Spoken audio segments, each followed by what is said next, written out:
it does take nurturing. It does take showing up, especially in social media where it's very loud. There's a lot going on. People are being pulled in. So you do need to put a lot of energy up on the front end to get the momentum going, to get that passive income stream. Mama! Let's reimagine mom life together. Mama Has Goals is your hub for relatable support and helpful resources that help you fuel yourself alongside motherhood. Your identity is bigger than mom, and whatever your goals are, together we're making them a reality. If you've ever scrolled social media, seeing someone sell a product or talk about their life, and you've wondered, how do they make this a business? You're not alone. I did that too. But then I learned, and guess what? I made a business out of it. And there are so many cool opportunities when it comes to creating content on the web or social media or whatever it is, and also creating your experiences and expertise into digital products. And today, the resource I want to share with you is Brooke Berndt. She is a visionary business coach empowering women entrepreneurs to blossom and thrive online. She's a devoted mom to a vibrant 3-year-old. That she became a mom through an egg donor and IVF, which is such a beautiful story. She's a loving wife and a follower of Jesus, and Brooke embodies faith in her personal and professional life. Brooke is dedicated to helping women achieve their business dreams, and she's made it her mission to teach them the art of cultivating their growth in business online with her business community in the Bloom House Collective through one-to-one coaching programs, digital products, and her new business conference coming this coming year. I'm super excited to have Brooke as one of our pro resources for our Mama's Business Blueprint because she has such a superpower in helping you see how you can create a digital product. So if you have a goal of having a little bit more passive income, we talk about what passive income is in this episode, what it really means, and how many opportunities there are for you to create something one time, sell it multiple times, and create another revenue stream for your family. You can build it in something you already have. We talk about some really fun examples where people you would never expect have created a digital product as a part of their business, like a baker and a dentist. Good conversation. So if you've ever wondered how you could do that, this conversation is for you. And if you're looking for someone to support you in that, when you join this program, if this is something you're interested in, you'll have the opportunity to choose Brooke as one of your people that you can meet with. And she will support you on a one-on-one call and how you could do that for yourself and the next steps that you would take. And if you already have a digital product and you'd like to do more with it, she can help you with that too. So I am super excited for you to meet Brooke. Let's dive in.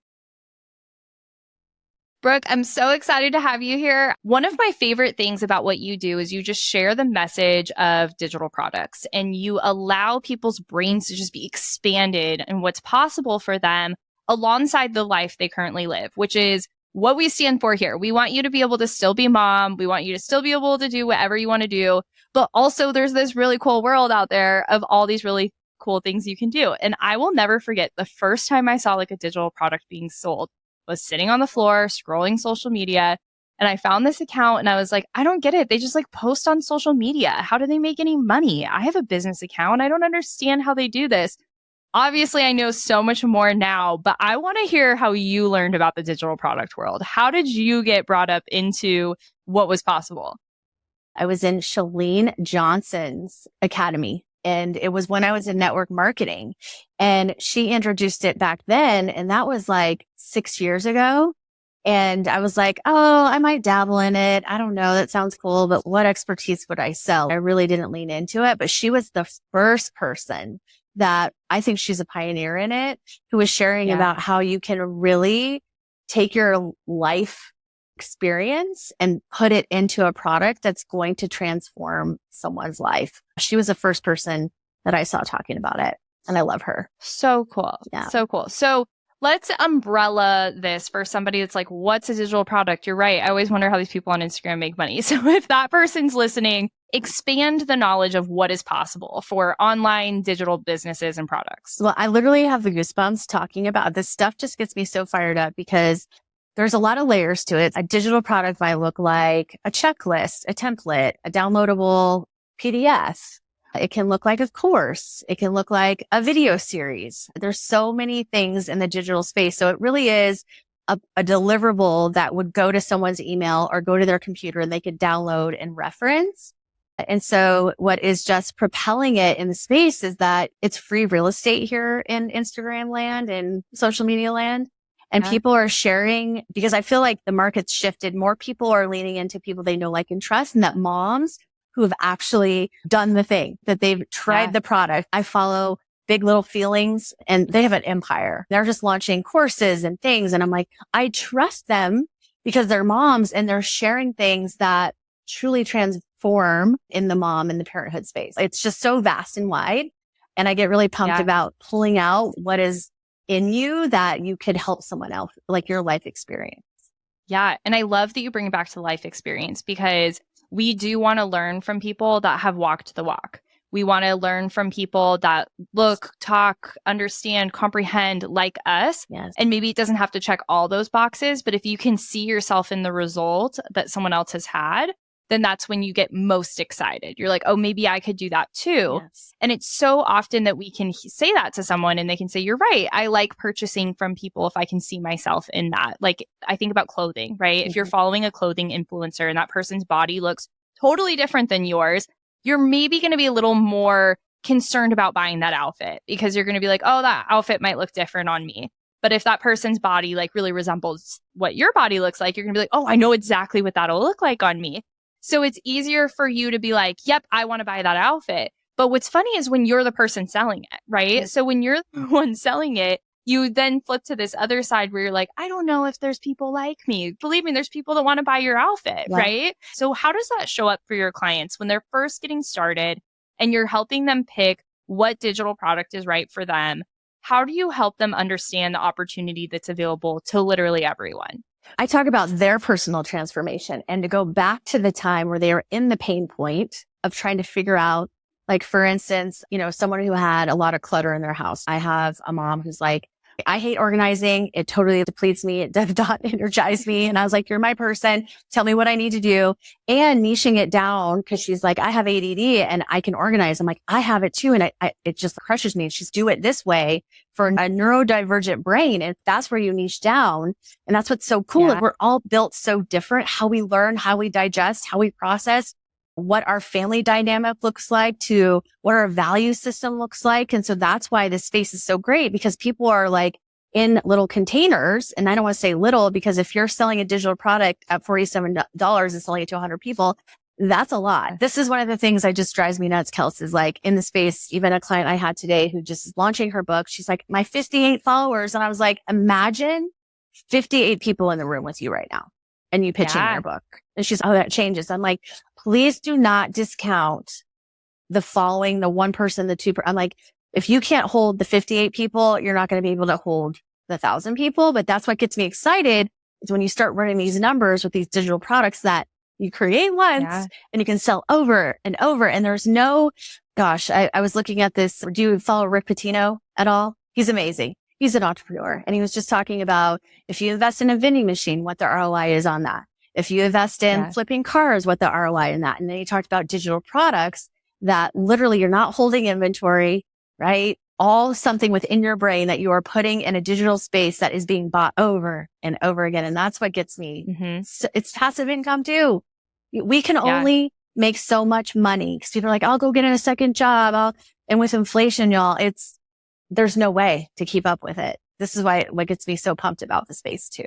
And as parents, because the number one asset that we want more of, or the number one thing that we want more of, is time. And we want to be able to get as much time with our children. We know they're going to grow up.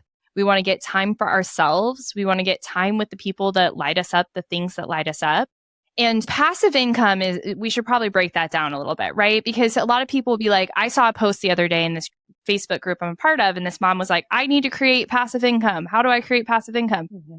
And I want to be clear, like, everything has a different layer of how passive it is, right? And so when you go to work, you have to physically be at work, or you have to be at your computer. You have to be doing your things. Whether you're paid hourly or salary, you're exchanging that time for money in different ways.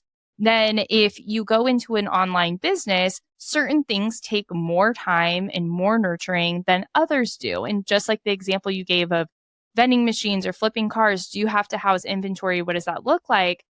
I think it's important for people to understand that all businesses require a business owner and they all require you to show up and do that. But when you do it about something that lights you up, it becomes more fun. And it doesn't mean that you still don't have to show up on certain days doing things that are harder. But digital products give you the option that when you have that hard day, or your child got sick, or there's a game you want to go to, or a thing you want to go do, you have more flexibility and freedom because you created that product a while ago. You now have systems and things running to sell it for you that you nurture maybe once a week or for 5 minutes a day, posting that content. So I know I'm preaching in the choir here with you, but let's talk about what that actually looks like behind the scenes, because there's this, I get worried when people are like, oh, you get to just like buy into something and never touch it again. That's not how it works. Like you still need to manage your business, but you have so much flexibility and opportunity. So let's talk about that. So I come from the network marketing space as well. I was in it for 7 years. And a lot of people thought that type of work would just be like, put some work in and you'll get paid and you're going to make all this money. And I understand that. I know those principles and I applied it here, is that it does take nurturing. It does take showing up, especially in social media where it's very loud. There's a lot going on. People are being pulled in. So you do need to put a lot of energy up on the front end to get the momentum going, to get that passive income stream. I had a lot of success in July when I launched my own digital suite. I was coaching other people and my clients to do theirs. And I was like, I have no time to create mine. And then God was like, you need to get into it, because much like what you're saying, my son was sick last year. My dad was sick. And I was like, I don't have my passive income streams locked in like I need them to. Yeah. Like taking that week off when my dad was in the hospital, my son was sick. And so I'm like, oh, babe, I'm so glad I have this passive income stream that I like literally poured my heart into. But someone was comparing, they're like, oh, Brooke, your success. I was like, I talked about this a year ago on my social. People know me for it. So they know that it's part of my messaging. So I tell people all the time, I'm like, get started now. It's going to take a while. It's going to take maybe 4 or 5 months for it to really kick off. Now, a lot of people in the space are having this massive success overnight. Great for them. That's awesome because they've built their brand, but it's going to take a while, especially if you haven't been in the space.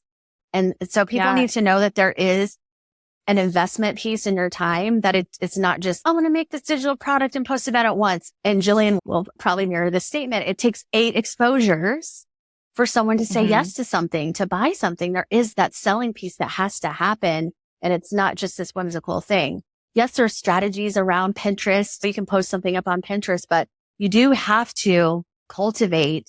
And with Instagram, and if you're not putting out engagement, they don't see you as an account that's active. There's a whole synergistic thing that has to happen. But back to your point, having these extra resources around your business and your family, this financial security is so helpful because of the ebbs and flows of business when your world gets rocked with sickness.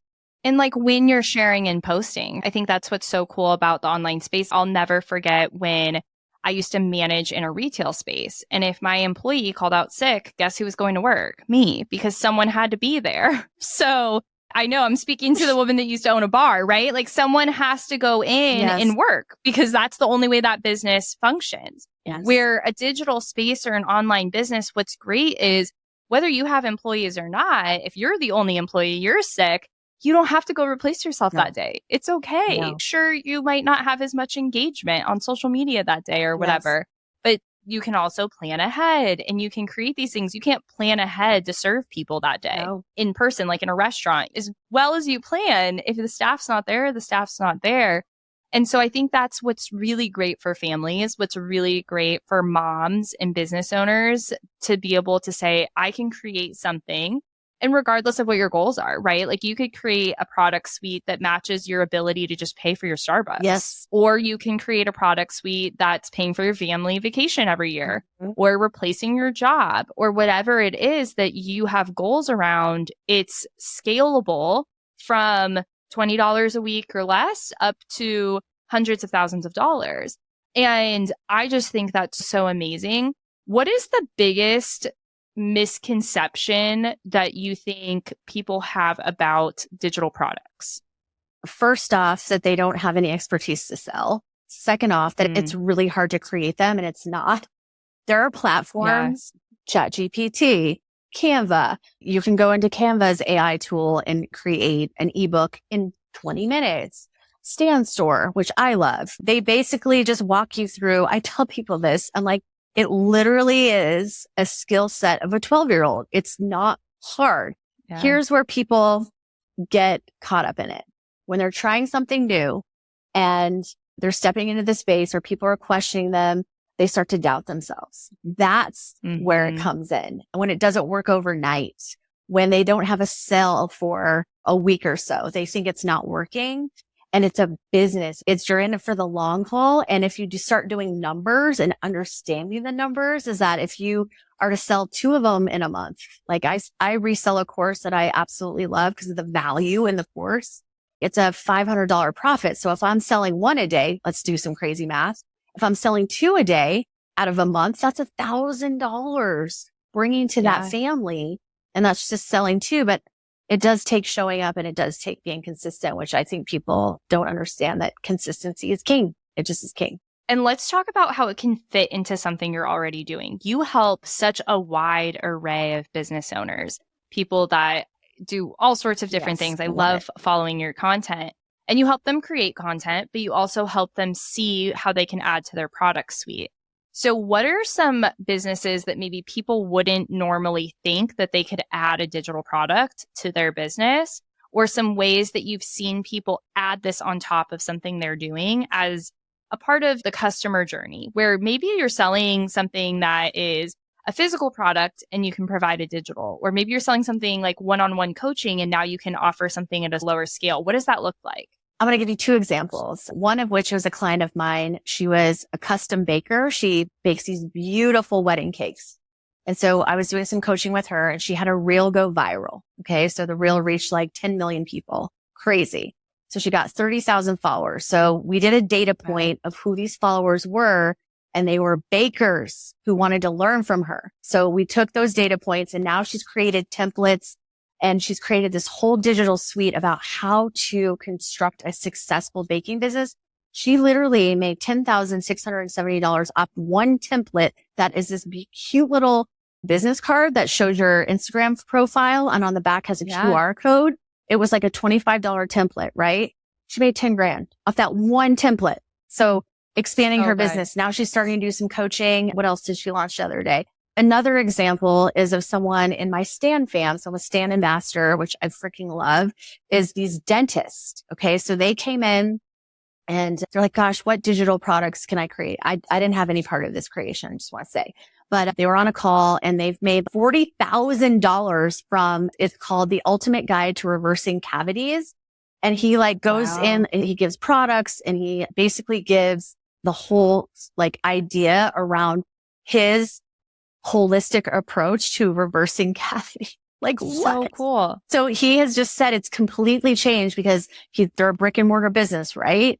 That bringing in this extra 40K in capital has completely changed. They're just getting started. That's what's so cool. Like they're not stopping at 40, right? My baker client, she had 10,000 followers. She's gained 20. Now she's at 52,000 followers.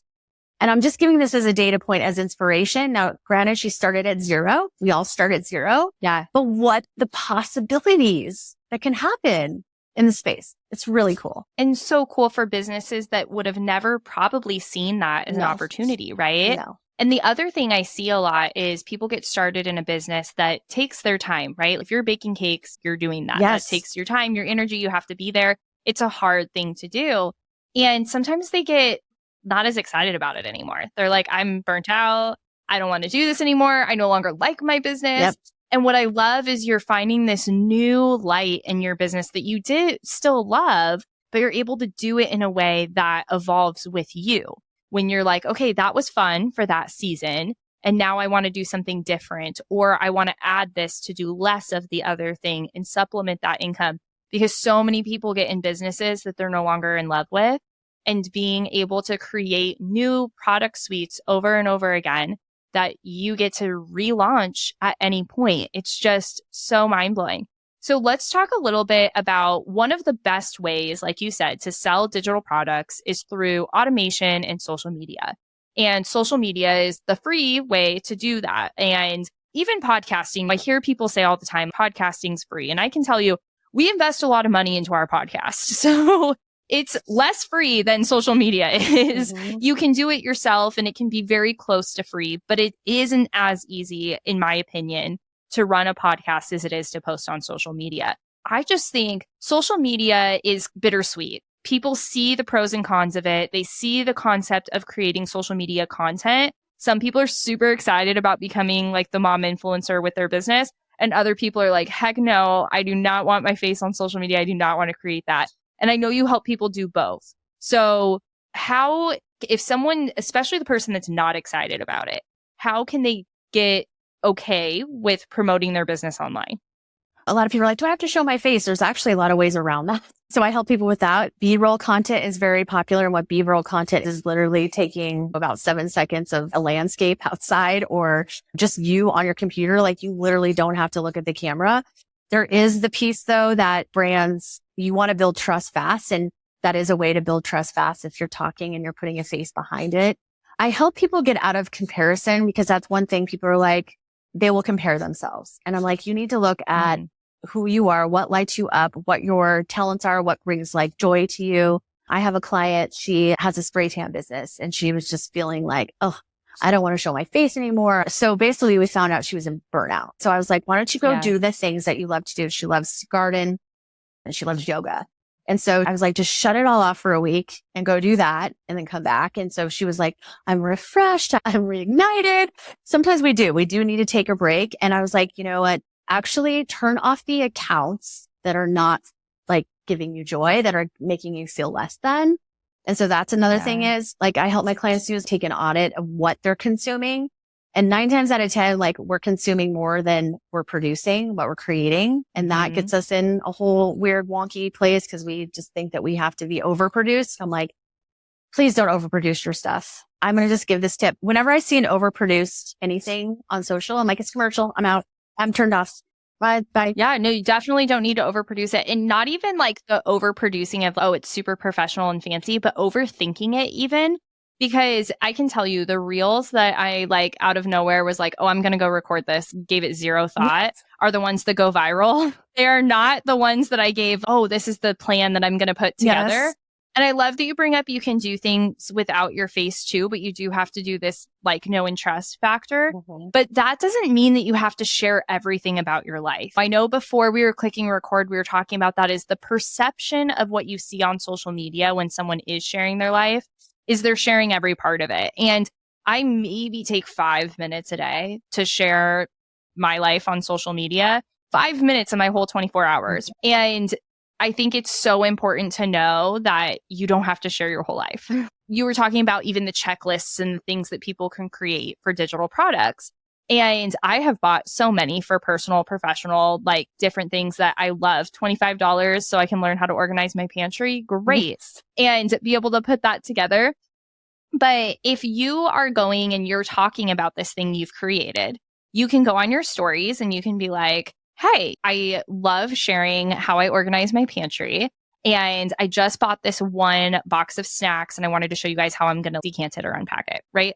That person now knows nothing about your life. They just know what snack you bought, right? So that's the one thing they know about you. And I think it's such a misconception that people feel like they have to share everything. I knew it took me so long to get started for my business because I was like, what's my handle going to be? Am I going to share my kids' faces? Am I going to share their names? What am I going to decide? And I don't mean to make light of that because those are real decisions you have to make. But you don't have to make them right away. And you don't have to share all that stuff. Like, it's so funny. Yeah, I think it can be overwhelming. And I think that's what gets people almost analysis paralysis, or I don't know where to start. And here's the thing. It's so forgiving. The space is so forgiving. Yes, there's a place. I tell clients, and I've learned sharing from a scar and not an open wound, because just to protect yourself mentally. I had a fertility journey that I shared online. And what I learned through that is sharing from like a scar because God just showed me, come here to serve, share so people can learn from you and get value from it and your experience that they can take from that maybe somebody else might be going through it. But I would never come to a place like, yes, the other day I did share I was having a rough day raising a toddler, just real stuff, but not going into any of my really deep sacred things. I feel like there's a time and place for that. And people feel like they have to share everything. I really feel like once you're clear on a framework on what to share and when you're clear on the result. So here's the key thing that I help my clients do. We get so clear on the result that you want from your page that it gives you so much clarity around the content you're going to be sharing. And you're like, I know what I'm sharing today because it's going to drive to that content or to that result. Yeah. So once you have clarity and a roadmap, it really does change everything. And so I help my clients optimize their profile, get a help statement. And people like frown on help statements. No, like you can change them. We change them seasonally. It's what do you want to get in this season? Like I've changed my help statement probably like 20 times, but when you have a framework around one, it really helps. So true. And I'm super excited for the women that join the Business Blueprint program to be able to jump on a call with you so that you can help them get that clarity so they can either figure out their content creation or what their digital product suite is going to look like. But thinking back to when you got started or maybe a client that you've helped them overcome, I just know that women will listen. They'll be like, is it really that easy? Or is it for me? And you and I both know, like, we now do this full time because of digital products. Like, this is literally what we do. And it is a journey, right? Like, I want everyone that is looking to pursue that to understand it comes with choices of how you develop a business, but it gives us so much flexibility and freedom and so much opportunity. But what would you tell that person that maybe doesn't get it or doesn't understand or they're not confident enough in themselves yet? What would you tell a prior version of you or a client? Taking action helps build confidence. This is so cliche, but it really truly is a muscle. And you have to start somewhere and you have to surround yourself with the right people when you're taking this leap. And you need to lean into the tug of what's pulling you there. A lot of people are like running from something to go do something. And I tell them all the time, I'm like, no, what are you being pulled towards versus running from? Because when we're running from something to go to something else, it's just going to be empty over here. Because people are like, oh, I don't like my 9 to 5 or like running away from something at home. But no, it's like what internally is like lighting you up inside that you want to share with the world. And that really negates any like lack of confidence. Yes, it can be scary to go on social media and talk because you're like, am I going to fumble over my words? Just know that you're a human being and we all fail. Yeah. We have to fail to move forward. And that's what I help my clients do. I hold space for you. I'm your biggest hype girl. I'm a good hype girl. We all need good hype people because we're going to have a lot of, in my heart, it definitely feels like the enemy. I'm a woman of faith. So I'm like, oh, that's the enemy speaking. Like, I'm not worth it. No. And let's change the narrative. I hear so many people say, I'm not good at social media. Let's change the narrative and say, how can I be better at social media? How can I versus I can't is one of the things that I would say. So get started. Just let's get started. Let's go. It's so fun in this space. It's so abundant. Yes. And the last thing I want to leave people with today that you reminded me of is just the personal evolution and journey that it comes with it and how beautiful it is to see who you can become. When you were talking about stumbling over your words, I think about my first Instagram live that I did. And I've done public speaking. I've done other things. And I remember I had a piece of paper down next to me and I was looking down every 2 seconds at my notes, stumbling. I was so awkward. It's probably still live. You can go look at it and watch me do it. Yeah. But I was so nervous. And I think about now I've spoken on stage in rooms of hundreds of women. We have thousands of people that listen to this podcast. And you have to start somewhere. You have to start with that one follower. You have to start with that awkward live or that awkward story. But you get to become this version of you that you had no idea was going to unfold. How has that shown up for you and your clients where you watch the evolution of this person? I just have goosebumps. I just get so excited because everybody looks back. Everybody has a cringe-worthy file, right? Yeah. Like I remember my first video that I was like, when I was in network marketing and I was literally over this. And you look back at that and you're just like, wow, I'm proud of me. I'm proud of me. Yeah. You need to reflect and see how far you've come and use that as a data point to move forward, because how are you ever going to move forward if you don't start? You have to. I get so giddy when my clients, I just had a client who had that mindset of, oh my gosh, I only have 25 people. Now I was like, okay, let's serve the 25 people we have. Let's set a framework around what you're going to post for the months. So now she's at a beautiful community of 1,200 people. And so her digital products are still in the works. Like she's sold a few, but I was like, look, let's look at the data point of the 30 days. Let's ask who these people are, why they're coming to follow you in stories. And so I'm so proud of her because she literally was like, it's not working after a week. I'm like, no, let's do a data point after 30 days of you putting in consistency and a good framework. And so now she's at 1,200 beautiful souls that are now following her. So it's just cool. So amazing. It's really cool. So cool. Brooke, thank you so much. I'm so excited for people to tap into your expertise in this program and be able to continue to work with you beyond it to figure out what a digital product could look like for them, how they could be hanging out with their family and making that work, and sit in on a one-on-one call with you to get that support. If you were to just leave one more sentence with these women today, what do you want to leave? Let's go. Like, why are you waiting? Don't wait. Don't wait. Don't look back a year from now and be like, I wish I would have started. Just don't have that regret in your heart. So true. Don't waste time. It's limited. We absolutely love delivering free value to this community, and I cannot wait for you to see what is up next. Mark your calendars for September 26th because something incredible is coming your way. I'm so thrilled to announce a very special upcoming event designed to empower mompreneurs, current or aspiring, like you possibly, to achieve lasting success. We're going to dive deep into how to build and sustain your business while creating meaningful income alongside your family. The 3 Ps to Profit workshop is all about thriving in both business and family life, and you won't want to miss it. Visit the link in the show notes to register now. Did I mention it's free? Go grab that link.